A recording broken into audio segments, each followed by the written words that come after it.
Muito bom dia a todas e a todos. Caro Presidente da Câmara Municipal de Lisboa, Carlos Moedas, cara Presidente da Autoridade da Mobilidade dos Transportes, minha querida Ana Paula Vitorino, em ambos cumprimento todos, autarcas, responsáveis da área metropolitana, caro colega Jorge, que muito me ajuda, que é indispensável para o Ministro estar devidamente informado e preparado para todas as políticas que nós temos desenvolvido. Começo por agradecer e saudar a Autoridade da Mobilidade e dos Transportes pela organização desta iniciativa, aliás, a segunda iniciativa, uma vez que também realizou uma iniciativa similar no Porto. Estou certo que daqui vão sair muitos contributos, muito pensamento e instrumentos de extrema utilidade para apoiar as políticas de mobilidade que temos desenvolvido. Como aqui foi dito pela Sra. Presidente, nós entendemos que o papel do regulador vai para além da regulação estrito sensu e pode ser um grande apoio no desenvolvimento das políticas públicas de mobilidade e transportes, e isto é válido em todas as áreas da regulação, mas em particular nesta matéria. Estamos empenhados em continuar a mudança de paradigma na mobilidade como forma de atingirmos as metas nacionais e europeias, as metas ambientais que estamos comprometidos.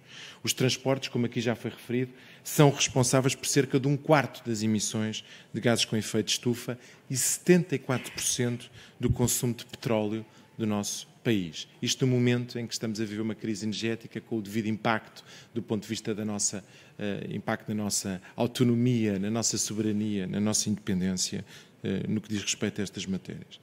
São também uma das principais fontes de ruído e de poluição do ar.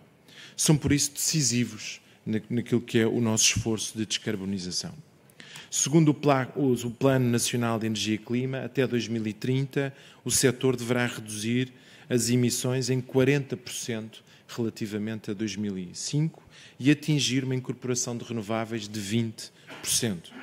A aposta num transporte público acessível e de qualidade, bem como a generalização dos veículos elétricos, progressivamente em modo partilhado e autónomo, sem esquecer as formas de mobilidade ativa, como o uso da bicicleta, a mobilidade pedonal, são fatores-chave para a sustentabilidade e descarbonização da mobilidade. E por isso é muito importante falarmos dos transportes, mas sem nunca esquecer a mobilidade como um todo, como aqui também, e muito bem, referiu o Presidente da Câmara Municipal de Lisboa. É por tudo isto que muito tem sido feito para sermos mais sustentáveis na forma como nos deslocamos. E queria-vos dar alguns exemplos. No transporte público coletivo, está em curso a expansão das redes do metro de Lisboa e do Porto, bem como a modernização da rede e a aquisição de material circulante, com investimentos de cerca de 810 milhões de euros até 2025. É um grande investimento público. 346 milhões de euros no metro de Lisboa, 464 milhões de euros no metro do Porto. São investimentos estruturantes e que permitem ajudar a alterar o paradigma, que transportam muitas pessoas de cada vez, que nos ajudam ao desenvolvimento daquilo que nós procuramos. Mas também, através do POCUR, promoveram-se apoios à descarbonização da frota dos transportes públicos, com um investimento global de 263 milhões de euros. Foi assim que se conseguiu a aquisição de 709 autocarros limpos, elétricos e a gás, respectivos postos de carregamento, mas também a aquisição de 11 navios 100% elétricos, destinados à renovação integral da frota da Transtejo e o correspondente à aquisição do novo ferro elétrico para transporte entre São Jacinto e Forte Barra, no concelho de Aveiro. Esta quinta-feira vamos assinar os novos contratos de financiamento de aquisição de mais 257 novos autocarros, 250 elétricos e 7 a hidrogénio.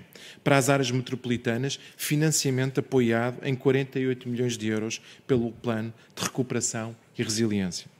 Em 2019, que não foi assim há tanto tempo, mas parece que já foi há uma eternidade, nós lançámos o PARTE. Foi uma grande concretização coletiva, uma concretização do Estado e das autarquias, uma grande concretização coletiva que permitiu, de forma muito clara, simplificar aquilo que é os títulos de transporte, revolucionar o sistema do transporte público em todo o país, mas em particular nas áreas metropolitanas. No ano seguinte, aplicámos o ProTransp, apoio à densificação e reforço de transporte público, com uma dotação de 15 milhões de euros. O objetivo foi reforçar os atuais serviços e aplicação de novos de transporte público, regular e flexível, para ganhar acessibilidade nos territórios e, especialmente, junto das populações.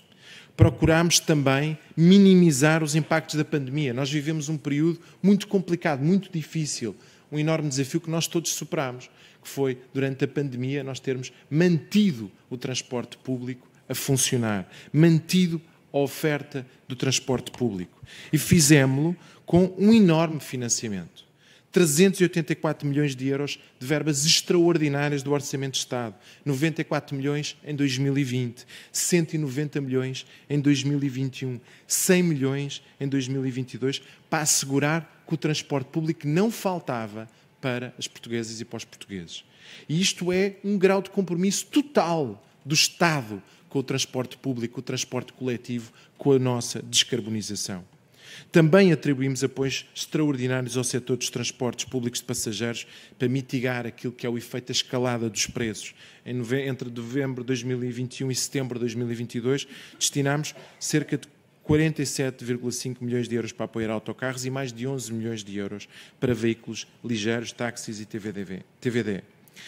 Entre estas medidas extraordinárias para apoiar o rendimento das famílias, que nós recentemente apresentámos, o Governo determinou o congelamento do preço dos passos dos transportes públicos e dos bilhetes da CP durante todo o ano de 2023, garantindo a devida compensação às empresas que prestam o serviço e às autoridades de transporte. É uma medida de apoio às famílias que visa promover a utilização do transporte público, num contexto em que aquilo que é a inflação, digamos assim, de longo prazo de 2%, num contexto em que se nada fizéssemos, o transporte público aumentaria 8%, o Governo investe para congelar o preço dos transportes, para permitir ganhos naquilo que diz respeito, obviamente, quando comparamos com todas as outras alternativas. E com isto, o nosso esforço contínuo de recuperação de passageiros face àquilo que eram as metas de 2019.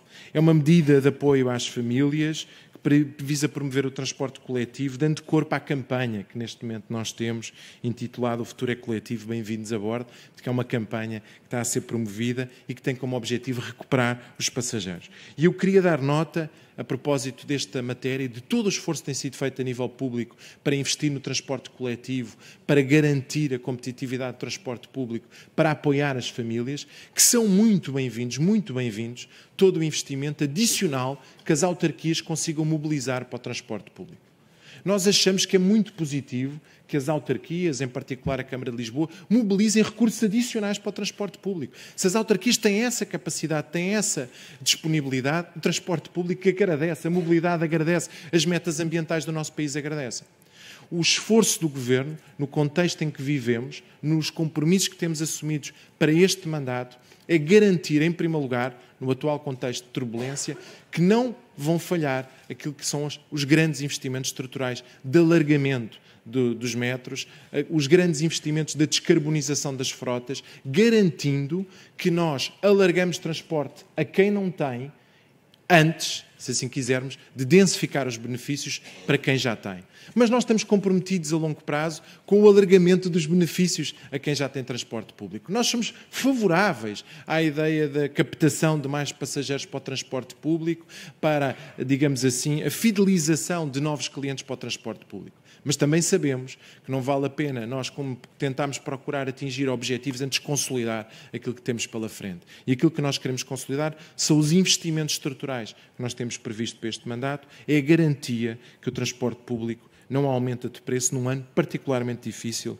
para todas as famílias. E este é um grande investimento que estamos a fazer. Mas nós também agimos na mobilidade ativa.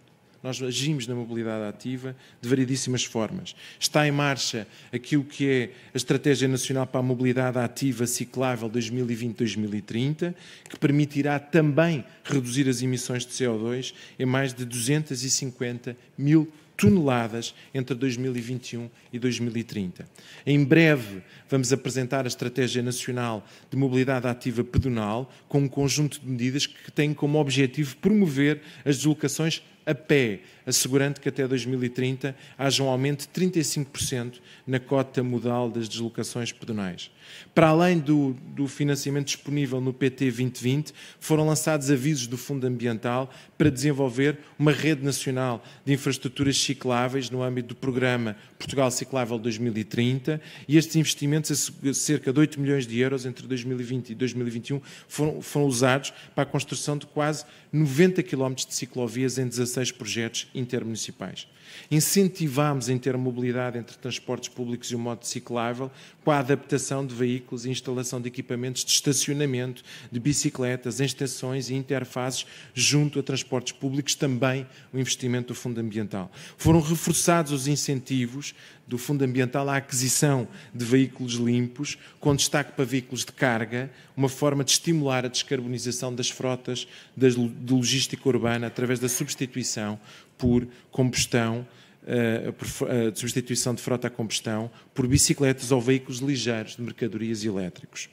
Quanto à mobilidade elétrica, temos incentivos fiscais e monetários à aquisição de veículos, criou-se uma rede de postos de carregamento nacional e hoje podemos dizer que temos locais de carregamento em todos os municípios portugueses. 308 municípios com postos de carregamento. Temos uma rede de carregamento estruturada e universal que se usa como quem usa um multibanco, reconhecida e elogiada por toda a Europa. E temos, obviamente, enormes ambições no que diz respeito ao alargamento da nossa rede de carregamento elétrico.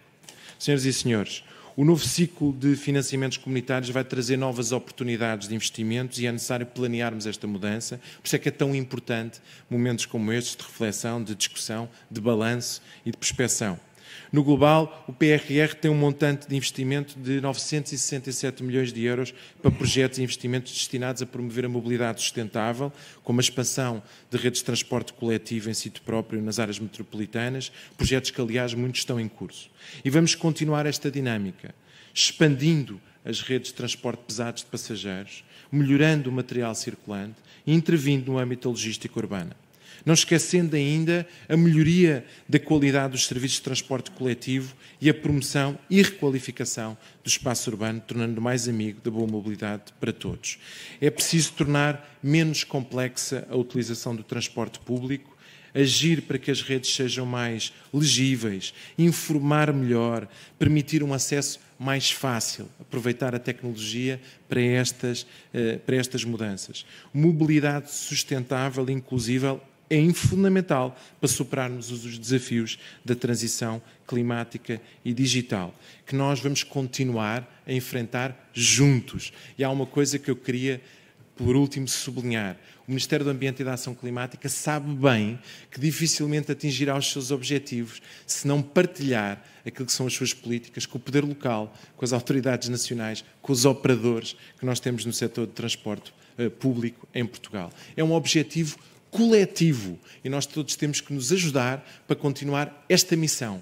Alargar a oferta de transporte público, manter e alargar a acessibilidade do transporte público, garantir soluções para ganharmos mais passageiros para o futuro, para podermos responsabilizar-nos e cumprir com as metas a que o nosso país se responsabilizou e se obrigou. Portanto, muito obrigado a todos por esta conferência. Desejo que tenham muito sucesso naquilo que são as vossas discussões e esperamos por, no final, receber os contributos para continuarmos a trabalhar em conjunto. Muito obrigado a todos. Bom dia.